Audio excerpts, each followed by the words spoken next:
بسم الله الرحمن الرحيم. السلام علیکم ورحمۃ اللہ وبرکاتہ۔ الحمد للہ حمدا کثیرا طیبا مبارکا فیہ، والصلاة والسلام علی سید المرسلین محمد وآلہ وصحبہ اجمعین، اما بعد۔ حاضرین و ناظرین، یہ درس نمبر 1877 ہے اور آج سورۃ الشورى کی 2 آیتوں کی تلاوت و تشریح کی جائے گی، آیت نمبر 49 اور 50، 49 and 50۔ چلیے سب سے پہلے ہم ان 2 آیتوں کی تلاوت کرتے ہیں، لفظی ترجمے اور ترجمے کے بعد تشریح کرتے ہیں۔ اعوذ باللہ من الشیطان الرجیم، بسم اللہ الرحمن الرحیم۔ للہ ملک السماوات والارض یخلق ما یشاء يهب لمن يشاء إناثا ويهب لمن يشاء الذكور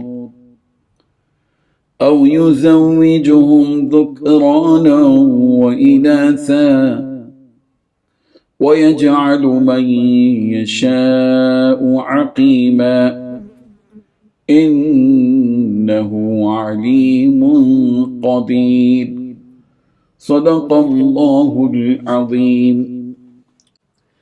لفظی ترجمہ یوں ہے، للہ اللہ ہی کے لیے ہیں، ملک السماوات والارض آسمانوں اور زمین کی بادشاہت، یخلق وہ پیدا کرتا ہے، ما یشاء جو وہ چاہتا ہے، یہب وہ عطا کرتا ہے، لمن جسے یشاء وہ چاہتا ہے، اناثا لڑکیاں، وہ یہب اور وہ عطا کرتا ہے، لمن جسے یشاء وہ چاہتا ہے، الذکور لڑکے، او یا یزوجہم ملا کر دیتا ہے ان کو، ذکرانا و اناثا لڑکے اور لڑکیاں، وہ یجعل اور وہ کر دیتا ہے، من یشاء جس کو وہ چاہتا ہے، عقیما بانج، انہو بلا شبہ وہ علیم خوب جاننے والا، قدیر بہت قدرت والا ہے۔ ترجمہ یوں ہے، سارے آسمانوں اور زمین کی سلطنت اللہ ہی کی ہے، وہ جو چاہتا ہے پیدا کرتا ہے، وہ جس کو چاہتا ہے لڑکیاں دیتا ہے، اور جس کو چاہتا ہے لڑکے دیتا ہے، یا پھر ان کو ملا جلا کر لڑکے بھی دیتا ہے اور لڑکیاں بھی، اور جس کو چاہتا ہے 5 بنا دیتا ہے۔ یقیناً وہ علم کا بھی مالک ہے، قدرت کا بھی مالک۔ ان 2 آیتوں میں 6 باتیں بیان کی گئی ہیں۔ پہلی بات، سارے آسمانوں اور زمین کی سلطنت اللہ ہی کی ہے۔ دوسری بات، وہ جو چاہتا ہے پیدا کرتا ہے۔ تیسری بات، جس کو چاہتا ہے لڑکیاں دیتا ہے اور جس کو چاہتا ہے لڑکے دیتا ہے۔ چوتھی بات، یا پھر ان کو ملا جلا کر بھی لڑکے اور لڑکیاں دیتا ہے۔ پانچویں بات، وہ جس کو چاہتا ہے 5 بنا دیتا ہے۔ چھٹویں بات، یقیناً وہ علم کا بھی مالک ہے، قدرت کا بھی۔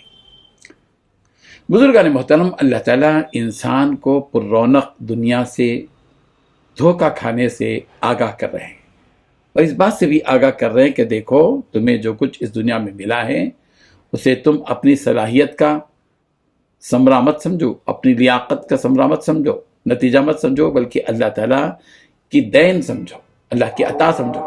اس لیے کہ تم اپنی طرف سے کچھ نہیں کر سکتے جب تک کہ ہمارا حکم یعنی اللہ تعالیٰ کا حکم نہ ہو جائے۔ کیا تم یہ نہیں دیکھتے کہ آسمان اور زمین کا جو نظام چل رہا ہے وہ کس کے ذریعے سے چل رہا ہے؟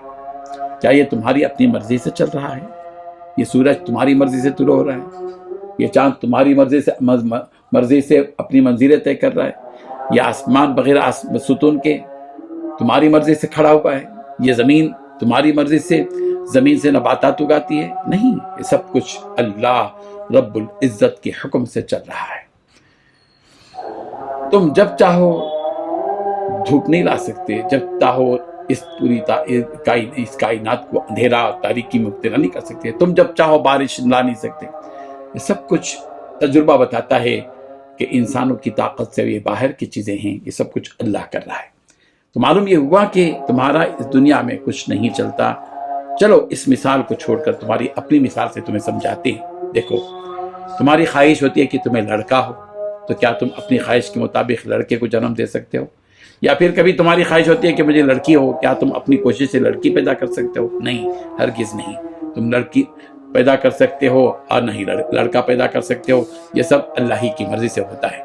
جسے رب ذوالجلال چاہتا ہے لڑکے دیتا ہے، اور جسے چاہتا ہے لڑکیاں دیتا ہے، اور جسے چاہے دونوں بھی دیتا ہے، لڑکے بھی اور لڑکیاں بھی، اور کسی کو 5 بنا دیتا ہے کہ اولاد ہی نہیں ہوتی۔ اب بتاؤ کہ اگر تم اپنی محنت سے سب کچھ کر سکتے ہو تو پھر کیوں نہ اپنی خواہش کے مطابق لڑکے اور لڑکیوں کو جنم دو؟ جب تم یہ مانتے ہو کہ یقیناً اس میں ہمارا کچھ بس نہیں چلتا، تو اب یہ بات بھی مان لو کہ دولت، عزت، ذلت، رسوائی، غربت، مالداری، نفع، نقصان، صحت، بیماری، عروج، زوال، شکست، جیت، ہار، یہ سب کچھ اللہ ہی کے ہاتھ میں ہیں، ہمارے ہاتھ میں کچھ نہیں ہے۔ اللہ تبارک و تعالیٰ نے جو کچھ جس کو بھی دیا اپنے ارادے سے دیا ہے۔ حضرت عائشہ صدیقہ رضی اللہ عنہا سے مروی ہے کہ رسول اللہ صلی اللہ علیہ وسلم نے فرمایا، یہ اولاد اللہ تعالیٰ کا تحفہ ہے کہ اس نے یہب لمن یشاء اناثا و یہب لمن یشاء الذکور کہا، یعنی تحفہ دیتا ہے اللہ تبارک و تعالیٰ۔ اور یزوجہم ذکرانا و اناثا فرمائے گا، جس کے معنی یہ ہے کہ اللہ تعالیٰ لڑکے اور لڑکی کو ملا کر دیتا ہے، یعنی ایک لڑکا پھر ایک لڑکی، یا دونوں لڑکے، ایک لڑکی اور 2 لڑکیاں، یا 2 لڑکے ایک لڑکی، مختلف قسم کی صورتیں پیدا ہوتی ہیں۔ حضرت مجاہد رحمہ اللہ نے سے اس آیت کے بارے میں مروی ہے کہ اس سے مراد یعنی یہب لمن یشاء اناثا و یہب لمن یشاء الذکور سے مراد یہ ہے کہ اللہ تعالیٰ لڑکا اور لڑکی دونوں کو ملا دے، یعنی عورت کو پہلے لڑکا ہو، پھر لڑکی، پھر لڑکا، پھر لڑکی۔ الغرض ان سب باتوں کو بیان کرنے کا مقصد یہی ہے کہ انسان اپنے آپ کو اللہ تعالیٰ کا محتاج مان کر عاجزی اور انکساری کی زندگی گزارے، جو کہ اللہ تعالیٰ کو پسند ہے۔ غرور سے، گھمنڈ سے، نخوت سے اور ہر قسم کے انا سے اپنے آپ کو محفوظ رکھے۔ اللہ تبارک و تعالیٰ ہم سب کے دلوں میں عاجزی پیدا فرمائے، غرور سے ہم سب کے دلوں کی اور ہمارے دماغوں کی حفاظت فرمائے۔